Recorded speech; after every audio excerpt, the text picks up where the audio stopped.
आदरणीय सभापति जी,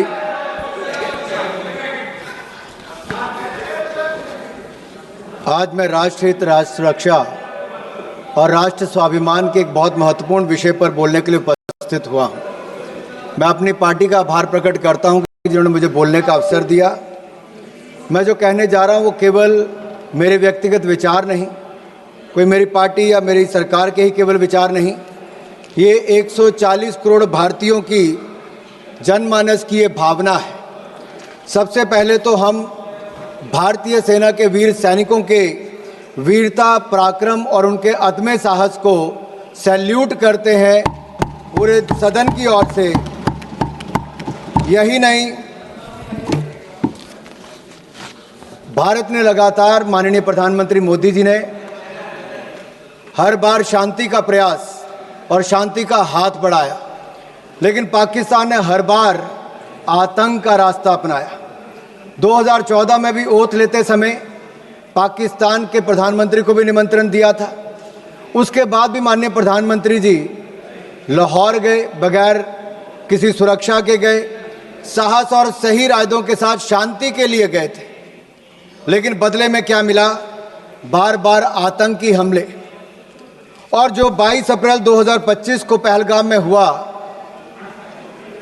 उसका उल्लेख यहां पर जितने सांसद आज तक विपक्ष से बोले हैं, किसी एक भी सांसद ने खड़ा होकर यह नहीं कहा किस आतंकवादी हमले में धर्म पूछकर कलमा पढ़ने के लिए बोला गया, पैंट उतार कर देखा गया, फिर मौत के घाट उतारा गया।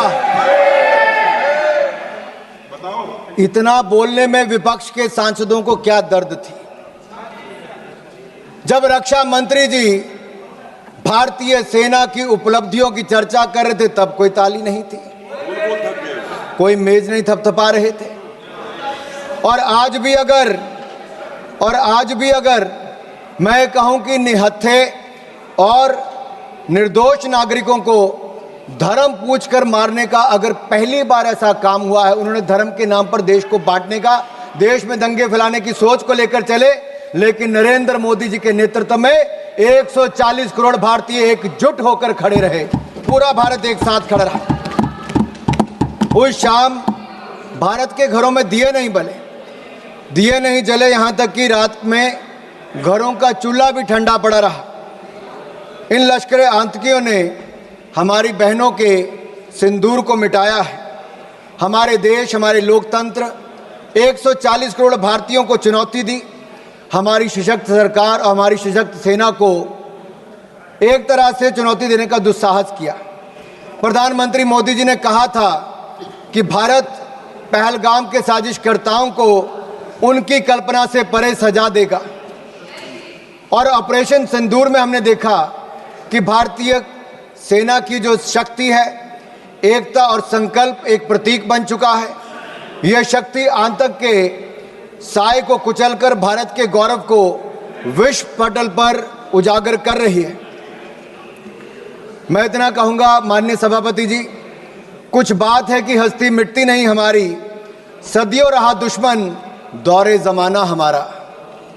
और 7 मई को हमने इन दुश्मनों को जवाब देते हुए भारतीय सेना ने पाकिस्तान के अंदर आतंकी ठिकानों पर अचूक और निर्णायक प्रहार किया, और ऐसा प्रहार किया कि जिसका दर्द आज तक पाकिस्तान को हो रहा है। 25 मिनट में 9 आतंकी ठिकानों पर 24 टीक प्रहार करके हमारी सेना ने 100 से अधिक आतंकियों और आतंकी ठिकानों को ध्वस्त करने का काम किया। एक ही झटके में जमींदोज करने का काम किया। यह भारत की त्रिशक्ति जल, थल, नभ का एक संगम था। हमने विश्व को साफ शब्दों में बता दिया कि भारत के विरुद्ध अगर कोई आतंकवाद की किसी घटना को अंजाम देगा तो हमला भारत पर हमला माना जाएगा, भारत के खिलाफ युद्ध माना जाएगा, और भारत इसे अपने तरीके से निपटेगा। और इसका करारा जवाब भी देखा। जो आंख उठाकर देखेगा उसको ऐसी दर्द दी जाएगी कि उसकी आने वाली पीढ़ियों को भी दर्द महसूस होती रहेगी। ये भारत का आतंकवाद के विरुद्ध शंखनाद था। ये अब भारत, मैं स्पष्ट करना चाहता हूं, भारत डोजियर नहीं, डोज देगा। अब भारतीय सबूत नहीं, आतंकी आकाओं को ताबूत भेजेगा। ये नया भारत है और ये नए भारत का this the new normal of new India. This is PM Modi's zero tolerance policy towards terrorism. जब दूसरे दिन पाकिस्तान ने भारतीय सेना और हमारे सिविलियन ठिकानों पर हमला करने का प्रयास किया तो हमारी भारतीय सेना ने एक बार फिर पाकिस्तान के 11 एयरबेस पर हमला करते हुए उसको नस्तनबूद कर दिया। This was a strike on the 11 Pakistan air bases and it made it the graveyard of military defeat of Pakistan. मौका मिले तो आप अपने पड़ोसी मुल्क पाकिस्तान से पूछ लें कि भारतीय मिसाइलों ने कैसा कहर ढाया था। 2.5 महीने बाद भी रहीम खान एयरबेस पर आज बैलगाड़ी चलाने लायक भी नहीं बचे। वर्षों वर्षों तक अगर आपने सुना होगा तो ये कहते थे कि भारत से हजारों साल तक जंग लड़ते रहेंगे। गज़वे हिंद के मंसूबे पाले बैठे थे, ब्लीड इंडिया विद 1000 कट्स के मंसूबे पाले बैठे थे और ये मंसूबे पालने वाले 48 घंटे भी भारतीय सेना का मुकाबला नहीं कर पाए। भारतीय सेना ने ऐसा दर्द देने का काम किया है। और मैं विपक्ष के लोगों को कहना चाहता हूं, राहुल जी तक संदेश जरूर पहुंचा देना। भारतीय सेना वहां पर मारती है जहां सबसे ज्यादा दर्द होता है। Indian army strikes the enemy where it hurts the most, in mind, in might and on their map। उधर पाकिस्तान के जर्नल जिहादी बंकर में छिप गए थे। यहां तक कह दिया था कि पाकिस्तान में भूकंप आ गया है। अगर शक हो तो अपने प्रिय पाकिस्तान से पूछ कर देख लेना, जिसके कसीदे आप दिन रात पढ़ते रहते हो। और मुझ पर विश्वास नहीं तो जाकर उनके उप प्रधानमंत्री इशाक डार ने क्या बोला उसका मैं कोट यहां पर करना चाहता हूं। भारत की सेना हमें मार रही थी, हम बेबस थे, हमारे सामने सीज फायर का भीख मांगने के अलावा और कोई चारा नहीं था। आई अनकोट, ये किसी और ने नहीं, पाकिस्तान के उप प्रधानमंत्री का कोट है। We launched precision missile attacks on their safe houses, bunkers and training camps. They targeted our tourist but we attacked terrorists. We didn't strike civilians. We strike the very heart of terror military nexus. We did not escalate. We have neutralized with precision, purpose and power. This is not a reaction. This is the doctrine and this is the new normal. मैं इतना ही कहूँगा, भारत की प्रधानमंत्री मोदी जी की ये zero tolerance policy towards terrorism आज पूरी दुनिया भर के लिए कड़ा संदेश है। इस भारतीय सेना के हमलों में लश्कर तैयबा हो, जैश ए मोहम्मद हो, हिजबुल मुजाहिदीन हो, इनके ट्रेनिंग सेंटर पर कड़ा प्रहार किया गया। यहां तक कि पाकिस्तान की जो हवाई सुरक्षा है, लाहौर, पसरूर, चुनिया, अफरीवाला के HQM missile service radar station नष्ट कर दिए गए। वायुसेना अड्डे चकलाला में हो, सरगोदा, रहीम यार खान, कराची, भोलाई वायुसेना अड्डों को नुकसान किया गया। लड़ाकू और अवकाश विमान नष्ट कर दिए गए। C2 प्रणाली को नुकसान किया गया। वायु रक्षा समन्वय को पंगु बनाया गया। 9 आतंकी, जिसमें जैश ए मोहम्मद से लेकर लश्कर के ठिकानों को तबाह किया गया। हमने 26/11 के हमले में जो कांग्रेस इंतजार करती रही कि शायद दुनिया की कोई और ताकत आपको परमिशन देगी, we will not wait for the permission, we will strike with precision. हमने किसी का इंतजार नहीं किया, हमने आतंकवादियों को उनके घर में घुसकर मारा है, चाहे वो एयर स्ट्राइक की बात हो, सर्जिकल स्ट्राइक की बात हो या ऑपरेशन सिंदूर की बात हो। यही नहीं, इन अटैक्स में हमने पाकिस्तान एयरफोर्स का लगभग 20% इंफ्रास्ट्रक्चर ध्वस्त कर दिया है। 11 एयरफोर्स को हमने मात्र 3 घंटे में नेस्तनाबूद कर दिया। पहली बार है कि दुनिया के किसी न्यूक्लियर कंट्री के एयरफोर्स के कैंप्स को नष्ट करने का काम किया तो भारतीय सेना ने वो भी करके दिखाया है। यही नहीं, 26/11 के हमले में जिस स्थान से उन आतंकवादियों को ट्रेनिंग दी जाती थी, उन आतंकवादी ठिकानों को भी हमने ध्वस्त किया, मोस्ट वांटेड टेररिस्ट को भी हमने मारा और उनके आकाओं को भी मौत के घाट उतारने का काम किया तो भारतीय सेना ने किया है। केवल आतंकियों को ही नहीं, पाक भोलारी एयरबेस में 50 से ज्यादा लोग मारे गए, जिसमें पाकिस्तान स्क्वाड्रन लीडर उस्मान यूसुफ को भी और 4 एयरमैन को भी मौत के घाट उतारने का काम भारतीय सेना ने किया। यही नहीं, आपने तो उदार दिल दिखाकर इंडस वाटर ट्रीटी कर ली थी, जो पाकिस्तान के 4 लाख एकड़ जमीन को सींचता है। भारत का 80% पानी वहां पर चला जाता है। 23 करोड़ पाकिस्तानियों को पानी के पीने की व्यवस्था वहां से मिलती है। लेकिन मोदी जी ने कहा कि water and blood can't flow together, terror and talk can't go together, और हमने इंडस वाटर ट्रीटी को सस्पेंड कर दिया है। जो आप इतने सालों तक नहीं कर पाए, वो नरेंद्र मोदी की सरकार ने, नरेंद्र मोदी जी ने करके दिखाया है। यही नहीं, ऑपरेशन सिंदूर में विश्व ने भारतीय सेना का शौर्य देखा और हथियारों की मारक क्षमता को भी देखा है। Made in India weapons have won battlefield validation and India has displayed its cutting edge defence technology to the world. हमारी मारक क्षमता और टेक्नोलॉजिकल सुपीरियरिटी ने पाकिस्तान और चीन सहित अन्य देशों को, आप में से कुछ विपक्ष के सांसदों ने कहा कि दूसरी तरफ चीन भी था, टर्की भी था, पाकिस्तान भी था।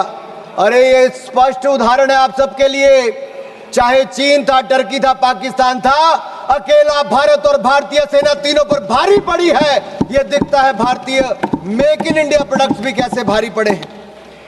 और यही नहीं, मैं आज कहूंगा कि India's operation during Operation Sindoor reflects 21st century evolution of aerial decoys and psychological dominance. This is just not warcraft, it is Minecraft. India has displayed a textbook case of aerial combat. इस कार्रवाई को सैन्य इतिहास में text book precision warfare कह रही है। Thailand air force university इसे सैन्य रणनीति की टेक्स्ट बुक में शामिल करने की बात कह रही है।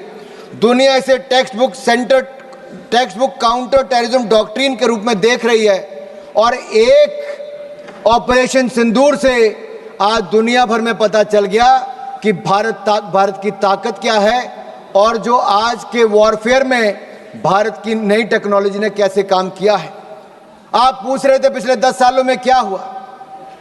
दीपेंद्र हुड्डा जी कह रहे थे कि भारतीय सेना के बजट को क्या हुआ डिफेंस के। माननीय निर्मला सीतारमण जी यहां पर है, रक्षा मंत्री जी हैं, पूर्व रक्षा मंत्री भी हैं, आज वित्त मंत्री हैं, राजनाथ जी हैं, रक्षा मंत्री हैं। मोदी सरकार में 2.5 लाख करोड़, आपके समय 2013-14 में डिफेंस बजट था, 2.5 लाख करोड़ से बढ़कर 6,22,000 करोड़ रुपया बजट कर दिया है। अरे आप 6,81,000 करोड़ रुपया बजट कर दिया है, दुगने से ज्यादा कर दिया, 3 गुना कर दिया है। और आप अपने गिरेबान में झांक कर देखिए, 10 साल आपने सेना को बुलेट प्रूफ जैकेट तक नहीं दी। नरेंद्र मोदी जी की सरकार में मात्र 3 सालों में 2 lakh bullet proof jacket make in India बनाकर हमने दी है। आपने 10 सालों में नहीं, 30 सालों में आपने 1 रैंक 1 पेंशन नहीं दिया। नरेंद्र मोदी जी की सरकार ने 1 रैंक पेंशन की मांग को भी पूरा किया है। और यही नहीं, मैं आपको बताना चाहता हूं, अटल जी की सरकार में देखिए, आपके समय 48 में, 62 में, 65 में, 71 की लड़ाइयां हुई, लेकिन सेना के जवानों का पार्थिव शरीर उनके घरों तक नहीं जाता था। अटल बिहारी वाजपेयी जी की सरकार बनी, तब जाकर पार्थिव शरीरों को उनके घर तक पहुंचाने का काम किया। तो अटल बिहारी वाजपेयी की सरकार ने, भारतीय जनता पार्टी की सरकार ने किया। और धर्मेंद्र जी, मैं इतना जरूर कह दूं, अरे मैं तो हिमाचल प्रदेश से आता हूं। हिमाचल प्रदेश राज्य छोटा है, लेकिन सेना में बड़ा योगदान है। अगर देश को पहला परमवीर चक्र विजेता किसी ने दिया तो मेजर सोमनाथ शर्मा हिमाचल प्रदेश ने दिया है। कारगिल युद्ध में अगर 52 शहादत सबसे ज्यादा हुई तो हिमाचल प्रदेश की हुई। 4 परमवीर चक्र विजेता हुए तो उसमें से 2 कैप्टन विक्रम बत्रा, राइफलमैन संजय कुमार भारत हिमाचल प्रदेश से हुए हैं सर। माननीय सभापति जी, मैं इतना कहना चाहता हूं, आज नरेंद्र मोदी जी की सरकार में हमने अपना एक्सपोर्ट 34 गुना बढ़ा दिया है। 686 करोड़ से बढ़कर लगभग 24,000 करोड़ हो गया। हमारी defence manufacturing, defence production 1 lakh crore एक साल की पार कर गई और 193 हमने नए कॉन्ट्रैक्ट 2,09,050 करोड़ के एक साल में करके दिखाए और 100 देशों को डिफेंस प्रोडक्ट भारत देने का काम करने जा रहे। यही नहीं, लेकिन आपको डर तो होगा ही, क्योंकि जब मैं आपके सवाल खड़ा कर रहा हूं तो आपके पास उसका कोई जवाब नहीं है।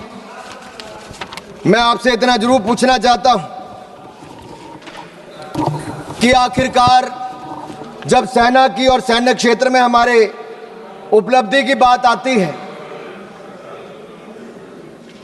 तो आपके होंठ सिल क्यों जाते उनकी तारीफ करते हो? कितने युद्ध देश ने देखे, लेकिन इस लड़ाई में मैं कहना चाहता हूं, भारत ने ना एक सैनिक खोया है, ना एक सैनिक खोया, ना एक सैनिक शहीद हुआ, ना युद्ध हुआ, लेकिन फिर भी हमारी विजय हुई, शोर भी नहीं हुआ, सिंहनाद की गूंज उठी है। ये भारत ने करके दिखाया है। मोदी जी की नीति और सेना की रणनीति काम आई है। प्रधानमंत्री मोदी जी के बारे में ये कहूंगा, जब वो मुख्यमंत्री भी नहीं थे, उस समय हिमाचल के प्रभारी थे। कारगिल के युद्ध में वो उस समय भी सेना के जवानों का हाल पूछने कारगिल गए थे, और जब से वो प्रधानमंत्री बने हैं, हर दिवाली सेना के जवानों के साथ मनाने का काम प्रधानमंत्री मोदी ने किया है। सेना को सशक्त भी किया। और मैं एक बात कहूंगा, एक और भारत की सेना पाकिस्तान को कड़ा जवाब दे रही थी, लेकिन दूसरी ओर आप लोग क्या कर रहे थे? राहुल गांधी जी क्या कर रहे थे? सबूत मांग रहे थे और साथ ही साथ कवर फायर भी दे रहे थे। कवर फायर किसको दे रहे थे, ये आपको पूछना पड़ेगा। आपने कहा कि हमने सरेंडर कर दिया।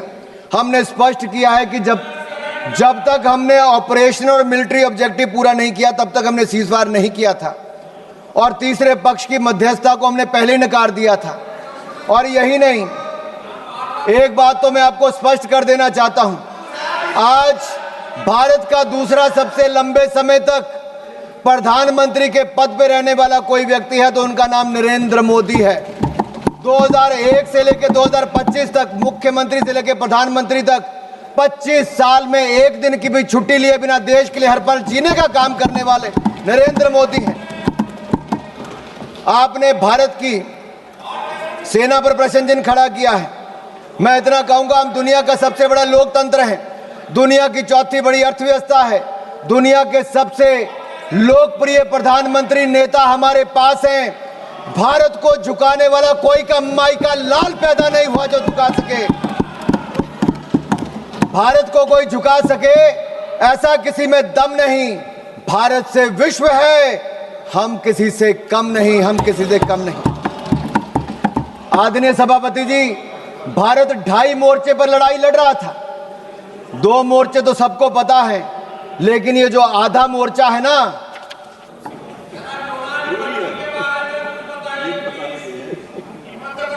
आप पिछले 2.5 महीनों में सोशल मीडिया में देखिए, बड़े संयोजित तरीके से भारतीय सेना भारत के प्रधानमंत्री के खिलाफ घृणा से भरे अपमानजनक कार्टून बनाए। इसी कांग्रेस पार्टी ने अभी भी हंसते हैं।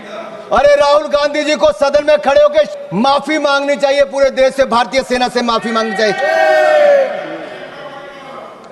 और बाटला हाउस कांड में शहीद होने वाले इंस्पेक्टर मोहनचंद शर्मा को आप श्रद्धांजलि तक नहीं दे पाए, लेकिन आपकी पूर्व राष्ट्रीय अध्यक्ष आतंकवादियों के मरने पे आंसू बहाने वहां चली गई थी। यह कांग्रेस है जो भारतीय सेना के साथ नहीं, उसके खिलाफ हथियार उठाने वाले आतंकवादियों के लिए आंसू बहाती है। देश ने आपका असली चेहरा देखा है। इससे बड़ा पाप और क्या हो सकता है कि आपने भारत को अपमानित और पराजित करने वाले राष्ट्र साबित करने में कोई कसर नहीं छोड़ी। आपने देश की जनता का मनोबल तोड़ने का कार्य किया, कोई कोर कसर आपने बाकी नहीं छोड़ी। और सुनिए मणिकम टैगोर जी, इतिहास नरेंद्र मोदी जी को उनके धैर्य और धीरता के लिए याद रखेगा, उनके धोखे और धूर्तता के लिए धिक्कारेगा, धोखे और धूर्तता के लिए धिक्कारेगा। और मैं आपको बताऊं, जिस नेता की आप अपने की बात करते हैं, 2 बार देश की जनता ने लीडर ऑफ ऑपोजिशन बनने के लायक भी नहीं दिया। एक बार तो अमेठी की जनता ने हरा दिया, और अगर रो धोकर लीडर ऑफ ऑपोजिशन बन भी गए तो मैं कहना चाहता हूं, वो एलओपी से किरण जी पूछ रहे हैं भाई, पार्लियामेंट्री अफेयर मिनिस्टर को तो मुझे बताना पड़ेगा। एलओपी लीडर ऑफ ऑपोजिशन से एलओपी उनके एजेंडे पे केवल भारत का विरोध है, भारतीय सेना का विरोध है, और भारत के प्रधानमंत्री का विरोध करना ही लिखा है। इसलिए आज से उनको एलओबी कहना शुरू करना पड़ेगा। और मैं एक बात जरूर कहूं, पता नहीं वो कांग्रेस के पोस्टर बॉय बन पाए ना बन पाए, आपकी दुआ स्वीकार हो। अब माननीय सभापति जी, आज सदन ने ऑपरेशन सिंदूर पर चर्चा करनी थी, लेकिन कांग्रेस के नेताओं में होड़ लगी थी कि कौन पाकिस्तान का सबसे सगा, सबसे प्रिय उभर कर सामने आए। और एक पूर्व गृह मंत्री ने जो कल इंटरव्यू दिया, उस इंटरव्यू में साफ देखने को मिलता है, वो कहते अगर पाकिस्तान का हाथ इसमें नहीं दिखता है तो आप कैसे कहते हो कि पाकिस्तान से टेररिस्ट आए थे। ये लोग कभी हिंदू आतंकवाद कहते हैं, कभी पाकिस्तान को बचाने के लिए आते हैं। कांग्रेस पार्टी में पाकिस्तान के इतने बड़े बड़े एडवोकेट आज हैं कि पाकिस्तान अपनी पैरवी बाद में करता है, कांग्रेस के नेता उनकी पैरवी करने के लिए पहले खड़े हो जाते हैं। और मैं इतना जरूर कहूंगा, पाकिस्तान सेना और पाकिस्तान सरकार लश्कर राहुल के बयानों को अपने पक्ष में इस्तेमाल कर रही है। पाकिस्तान सेना और पाकिस्तान सरकार लश्कर राहुल के बयानों को अपने पक्ष में इस्तेमाल कर रही है। और यही नहीं, पाकिस्तान सेना के प्रोपेगेंडा वीडियो में कांग्रेस पार्टी के राष्ट्रीय अध्यक्ष, उनके बयान को लेकर पूरी दुनिया भर में दिखाया जा रहा है। मुझे पहले लगता था इनको दिक्कत मोदी जी से है, लेकिन अब मुझे पूर्ण विश्वास है इनकी दिक्कत मातृभूमि से भी है। और कहने को तो आईएनसी है, लेकिन आईएनसी अब इनके बयानों और इनके तरीकों से यही लगता है ये अब कहीं, क्योंकि पाकिस्तान द्वारा फैलाए गए झूठे नैरेटिव और आड़ के पीछे आप रुक रहे हैं। कांग्रेस आइडिया ऑफ डिप्लोमेसी यही रहा, माननीय सभापति जी। और मैं जो कह रहा हूं मैं उसको ऑथेंटिकेट करने के लिए तैयार हूं। कांग्रेस आइडिया ऑफ डिप्लोमेसी क्या था? इनका केवल डोजियर तैयार करने का था, डिनर खिलाने का था, डिसीजन करने का नहीं था। नहीं तो 26/11 के हमले के बाद ये लोग 26/11 हमले के बाद ये शायद कुछ कार्रवाई करते, उन्होंने कुछ नहीं किया। ये पाकिस्तान को उनकी भाषा में जवाब देते, लेकिन नहीं दिया। राहुल गांधी जी क्या करते रहे, मैं आपसे पूछना चाहता हूं। मैं पूछता हूं आपसे, पूरे ऑपरेशन सिंदूर में श्रीमान राहुल गांधी जी का सबसे ज्यादा रुचि ये जानने में थी कि भारत के कितने विमान मार गिराए।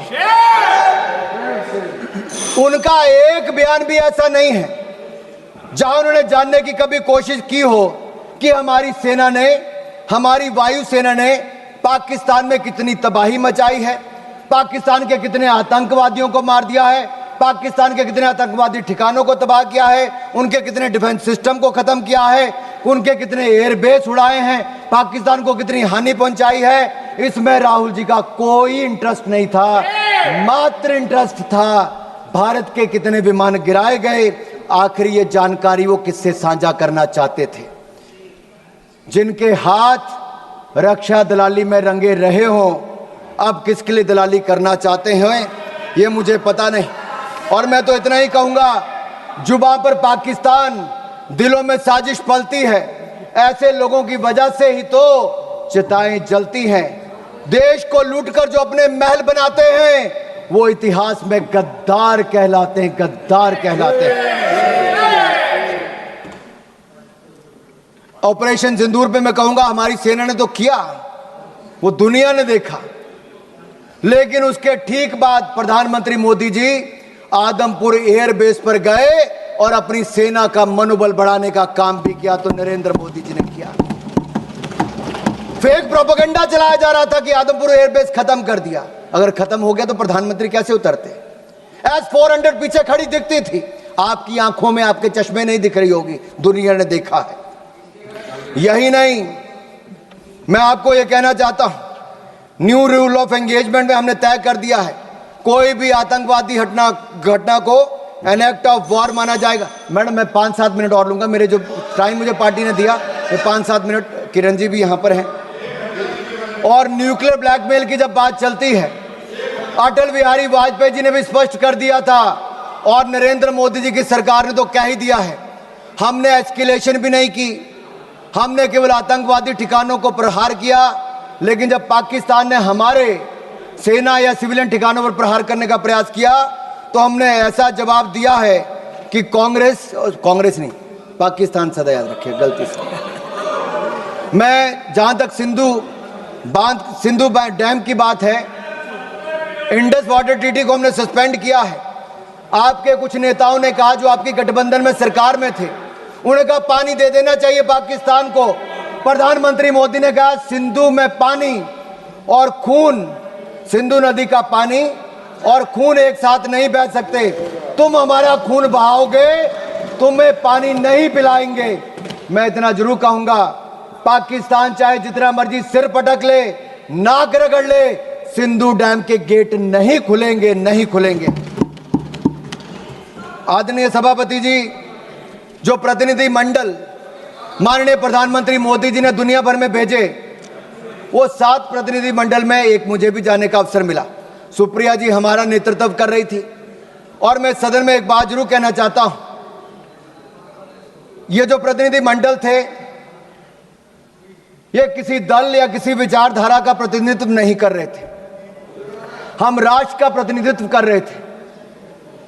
हमारे मत अलग हो सकते हैं, हाँ, हम में मतांतर हो सकता है, मत भिन्नता हो सकती है, मन का भेद हो सकता है, लेकिन जब राष्ट्र का प्रश्न हो तब हम एक हैं, हम एक मत हैं, हम भारत के पक्ष में हैं, हम सबके लिए राष्ट्र सर्वोपरि है। और मैं कह सकता हूं कि 7 के 7 प्रतिनिधि मंडलों में किसी भी दल का कोई भी सांसद होगा, उसने दलगत राजनीति से ऊपर उठकर देश की बात की। आज पूरे सदन की ओर से मैं उनका धन्यवाद करता हूं, उनको नमन करता हूं।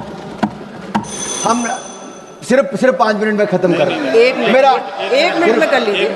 मेरा 2 पॉइंट इंपॉर्टेंट है, इसको लेना जरूरी है। सिर्फ 2 पॉइंट इंपॉर्टेंट, एक इसमें हमने हासिल क्या किया और दूसरा सरेंडर विषय है। मैं इतना कहूंगा, अंतर्राष्ट्रीय मंच पे हम किसी का साथ लेने नहीं गए थे। भारत ये बताने गया था कि भारत अपने दम पर आतंकवादी के आकाओं को मुंह तोड़ जवाब दे सकता है, और हमने मुंह तोड़ जवाब दे दिया है। हम फर्स्ट हैंड इंफॉर्मेशन देने गए थे, किसी का सहयोग मांगने नहीं गए थे। और 193 देशों में से 190 देशों ने एक साथ इन आतंकवादी हमलों की निंदा की है। ये नरेंद्र मोदी जी का दिखाता है। और यही नहीं, मुस्लिम देशों में भी पाकिस्तान को अलग थलग करने का काम किया, आतंकवाद के खिलाफ एक वैश्विक माहौल बनाया। और मैं कहना चाहता हूं कि जो रवैया कांग्रेस का रहा इस समय, वो सबसे अधिक निराशाजनक, अपमानजनक और आपत्तिजनक था। सेना और सरकार पर हमला करने में कांग्रेस कहीं पीछे नहीं रही। लेकिन भारत में जहां नरेंद्र मोदी जी की सरकार में हम लगातार आगे बढ़े हैं, एक फेक नैरेटिव कांग्रेस के नेता द्वारा चलाया जा रहा है कि सरेंडर सरेंडर। माननीय सभापति जी, अगर पिछले 78 साल का हिसाब लिया जाए तो कांग्रेस ने कितने ब्लंडर और सरेंडर किए ये आज देश को मैं बताना चाहता हूं और इन 2 मिनटों में बताऊंगा। 1948 में कश्मीर जैसे आंतरिक विषय को संयुक्त राष्ट्र में ले जाकर सरेंडर किसने किया? कांग्रेस ने। 1950 से 60 के दशक में एक्साई चीन को बंजर जमीन कहकर चीन की झोली में डालने का ब्लंडर किसने किया? कांग्रेस ने। 1954 में तिब्बत के अधिकार को छोड़कर चीन को कब्जा करने का स्वीकार किसने किया? कांग्रेस ने। 1958 में नून नेहरू समझौते के तहत बेरूबारी को पूर्व पाकिस्तान में स्थानांतरित करने को सरेंडर किसने किया? कांग्रेस ने। 1960 में पंजाब के सरजा माजरा रख हरदीप सिंह पठान के सुलेमान के चक लोधी को पाकिस्तान को सौंपकर सरेंडर किसने किया? कांग्रेस ने। 1960 में सिंधु जल संधि के तहत पाकिस्तान को $174 मिलियन आज के 14,000 करोड़ के बराबर ये सरेंडर किसने किया? कांग्रेस ने। माननीय सदस्य प्लीज कंप्लीट 1963 में पाकिस्तान ने पीओके में 5,180 वर्ग किलोमीटर क्षेत्र चीन को सौंपने का काम किसने किया और चुप रहा? कांग्रेस ने। 1974 में इंदिरा गांधी ने एक समझौते के तहत कच्चा थीवू द्वीप श्रीलंका को सौंप दिया, सरेंडर किसने किया? कांग्रेस ने। संयुक्त राष्ट्र की सिक्योरिटी काउंसिल की सीट चीन को सरेंडर किसने की? कांग्रेस ने। भारत के हितों को किसने बेचा? 62 के युद्ध में अमेरिका से एयरफोर्स सपोर्ट की मांग कर सरेंडर किसने किया?